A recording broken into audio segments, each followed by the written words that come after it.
Good morning student 11th B and 11 D. आज से revision में मैं आपको कुछ महत्वपूर्ण प्रश्न देने जा रही हूँ। इन प्रश्नों को आप बहुत ही ध्यान से सुने, इसके उत्तर तैयार करें और अगर किसी प्रकार से कोई परेशानी हो रही समझने में तो आप मुझको रिप्लाई करें। जैसे हम स्टार्टिंग व्यवसाय की प्रकृति एवं जो उसके उद्देश्य विशेषताएं हैं उससे हम शुरू करें।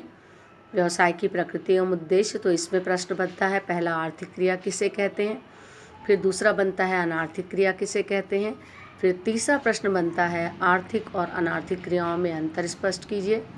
फिर उसी प्रकार से आपका पेशा किसे कहते हैं, पेशे की विशेषताएं बताइए।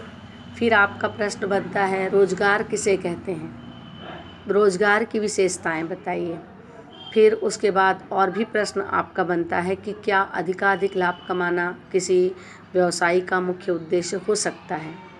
और इसके बाद प्रश्न बनता है कि व्यावसायिक जोखिम किसे कहते हैं, ये भी आपका प्रश्न बनता है। इसके अलावा महत्वपूर्ण प्रश्नों में आपके बनते हैं व्यवसाय किसे कहते हैं, इसका महत्व बताइए।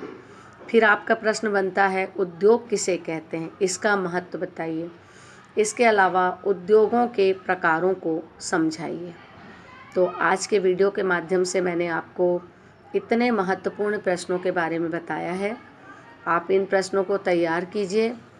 इन्हीं प्रश्नों के आधार पर आपके जो वार्षिक परीक्षा के प्रश्न पत्र हैं वो पूछे जा सकते हैं।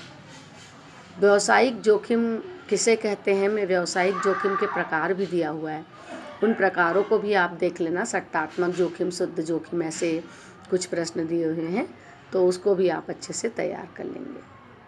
और इसमें याद करने में आपको किसी भी प्रकार की कोई परेशानी होती तो उसको पूछिए। उसी प्रकार से पेशा और रोजगार में अंतर, व्यवसाय, उद्योग और वाणिज्य में क्या अंतर है, इसको भी आप अच्छे से तैयार करेंगे। Thank you.